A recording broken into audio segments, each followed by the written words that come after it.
and welcome to my channel, Distinctive Crochet. My name is Priscilla, and I'd like to thank all my new subscribers for coming and checking me out, and all my returning subscribers for spending some time with me. Alright everyone, so today I wanted to go ahead and share you some more items that I made already. And keeping in the winter theme, those items that I'm going to show you today have to deal with the winter season. Okay, so the first thing I'm going to show you though really doesn't necessarily have to do with the winter season, but it is what brought me to making the item that did. So here we go. This item I don't have anymore. It was a gift that I made for my mom, and so it's actually a bag, and let me show you this bag.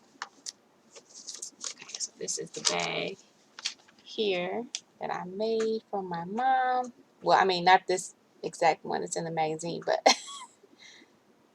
so that's what it looks like. And if you're not familiar, that is actually a felted bag. So let me show you, see if I can show you guys. See if I can take it up above the camera. Hold on, let me see if I can take it up above the camera and bring it down. Okay, there. So that right there is actually what the bag looks like when you finish crocheting it. And then they do a process called felting. So felting is when you pretty much rub, or you don't necessarily have to hand rub, but the fabric that you crochet or knitted gets rubbed together, and the fibers, now this has to be done in 100% wool. So the fibers in the wool kind of like spread apart and open up, and then they lock in together and make like a really nice thick fabric. So that's what felting is. So you would crochet the item as normal to a pattern, whatever it calls for, and usually it's going to be a lot bigger than the finished item, because as those fibers, you know, cling together, the item shrinks down because they're now like, you know, sticking together. So that was my first felted project that I had ever done, and I couldn't believe how it was gonna look like, you know, this for the final item. I was like, wow, that is beautiful. So I really wanted to give it a try. And this right here, like the branches, that's actually done after you crochet. It's called, let me see if it says on here. So I believe the technique is called surface crochet, and it's like where you're kind of like slip stitching on top of the fabric to get that the whatever pattern you're trying to get. So that's how you would achieve that. So you just crochet the item, and then you go back and you surface crochet on top of that. And then once you have everything in place, then you go ahead and do the felting process. So for me, I just put it in the wash machine, and I put it in with warm water, and then just let it, you know, agitate. Just let it agitate in there. And you do that for a certain time, and you want to check, you know, keep an eye on it and check it and make sure, because the longer you have it in there, the smaller it'll shrink. But it doesn't necessarily have to be in there, you know, completely. It could just, you know, be felted just enough without having to shrink down too much, if you know what I'm trying to say. So yes, I was really excited about doing this project, and I was happy with the results. So what I'm going to do now is I'm going to go ahead and I found the pictures. So I'm going to put the pictures up on the screen of what mine turned out and looks like, so that you can see that.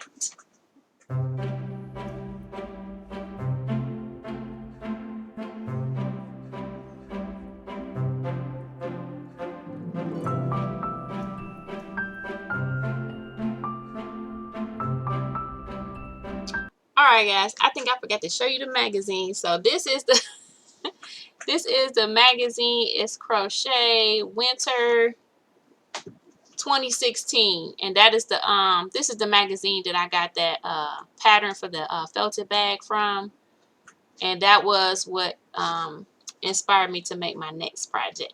So I just wanted to show you that front cover and let you know what issue it was in case you were trying to find it.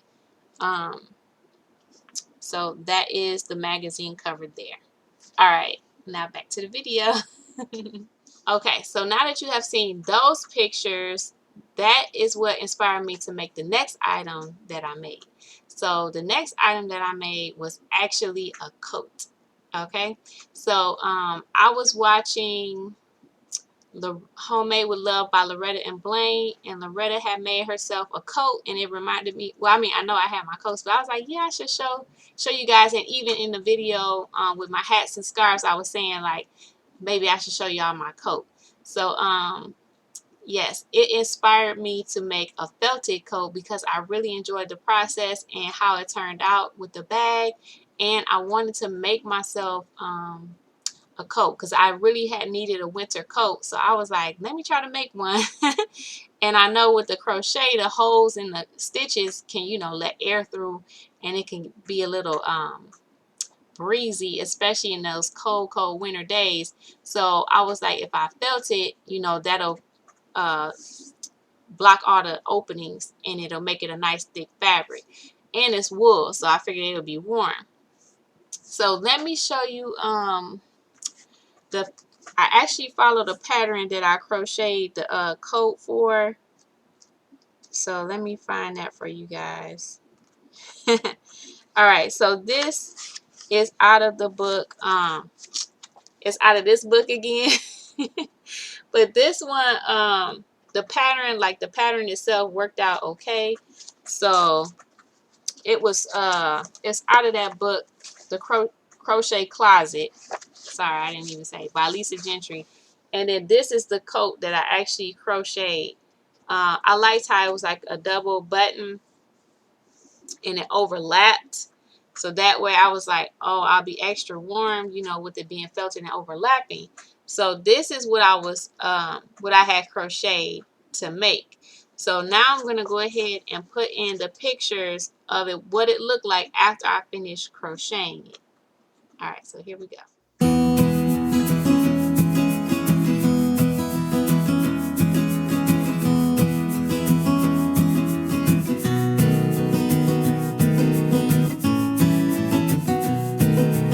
So now that you have seen those pictures, this is the actual coat after it's been felted. So you probably couldn't tell in the picture, but I did make it oversized so that when it felted down, it would come down to the right size to fit me. But the thing about that felting is that the fabric shrinks one way more than it does the other, and I still don't have that figured out. So I think it shrunk more like in the width than it did in the length. And then when it came to, well, first of all, I liked how it turned out. So I did like that. And I have worn it. The winter I wore it for, I did wear it for maybe like the first half of the winter. But the only thing is like in the arms, like y'all can tell, like this part is like really, really skinny, and it just kind of like squeezed my arm just a little bit. So yes, I didn't wear it all that winter, but I did wear it some, and especially when I went to Joann's. So because I was proud of it, which I do think it came out pretty nice for a first try. But I just have to be aware next time about, you know, trying to make it wider, especially in the parts that I needed to be wider, you know, to be. So I made this coat in 2017, and I do like how it turned out. And this part that you see here is actually that top stitching or surface crochet that I had done on the bag. I had just made like a diamond shaped pattern all on the front and the back. So I do like how it came out, but I think I had like a different vision in mind. So there's the back there of the coat. And I did put in some, I don't know if you can see that, some pockets. So yeah. I did put in some pockets on both sides. So yes, that is my coat.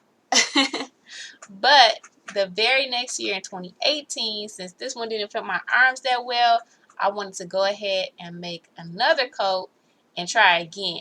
Now this next coat I didn't felt it, so and I didn't follow a pattern. I found a stitch pattern that I liked, and then I just made some panels from there and just kind of worked up my own thing.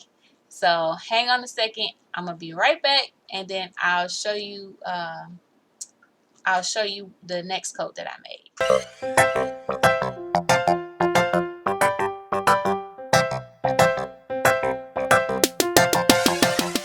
Alright, so I made it back, and this is the next coat that I made right here. It's kind of hard to see because it is in black, but it's in black and gray. And actually it's a light gray, a charcoal gray. This is a charcoal gray. And then this is the collar is black and the sleeves are black. So I made sure I made some nice wide sleeves. I didn't even do any shaping in the arm, in the sleeve. I just left on the size of the armhole. So I was like, I'm not even gonna do any shaping. I want to make sure it fits. So it does fit, and I have gotten a lot of wear out of this. I think I wore it for, yep, I wore it for the whole winter for 2018 and winter, some of winter 2019. So in 2019, I wasn't going to make another coat, but I really had gotten into those ponchos. If you saw my Farewell to Fashion show, those were all like the ponchos that I was making. So instead of making a coat, I like the idea of having something different to wear each time. And so I was making those ponchos, and they were, you know, really easy to make, and it gave me a different look each time. So I'm not sure if I'm going to make another winter coat or not, or if I'm just going to keep going with the ponchos. But when it does get like really, really cold, I'll go to this coat. It is warm even though it's crochet, and that is because, so y'all know my sewing skills is not up to par, so please do not laugh. But I did line this coat, and before I open it up, I'm going to just give y'all a disclaimer. So I am a thrifty person, and if stuff is on sale, that's what I use. So Joann's had a sale on their, what's it called, anti-pill fleece, I think it's called, and it was just like on certain ones. It was a mystery box. That's what it was. It was a mystery box, and I had bought a mystery box of solids and a mystery box of prints. So I had no idea what I was getting in that box, but I found something that I had that I was like, it's just gonna be on the inside. Only I will see it, but it'll keep me warm. So this is what I use to line it up. I'm gonna show y'all. All right, and I have worn this out in public before, so, but it's like a neon print.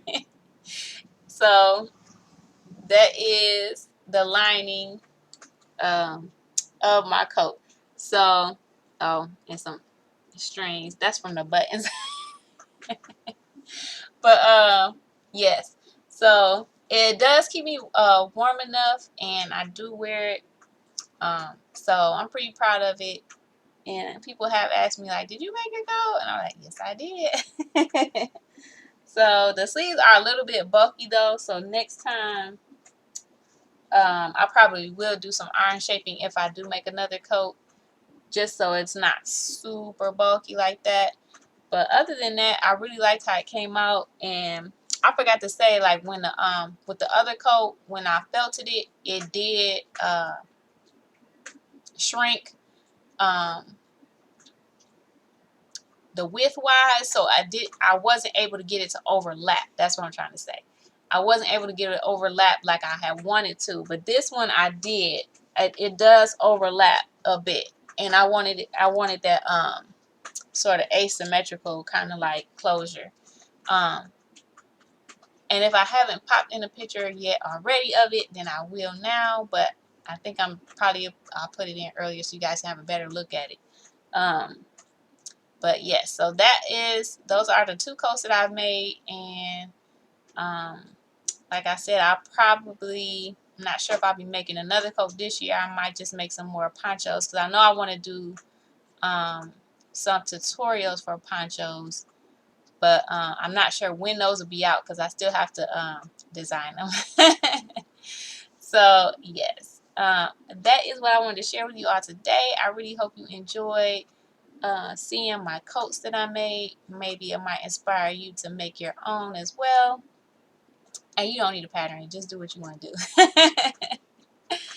Or they do have some nice patterns, you know, for like sweaters or jackets that you can make into a coat. And I believe that's what Homemade with Love by Loretta and Blaine did. I'll link that video down below in case you guys want to check out their video as well. So, okay, thank you again, everyone, for watching and for giving those thumbs up. I appreciate you all coming to spend some time with me. And I will see you in the next one, which is tomorrow because it's still beta, although we're getting close. All right, thanks again for watching, and I'll see you in the next one.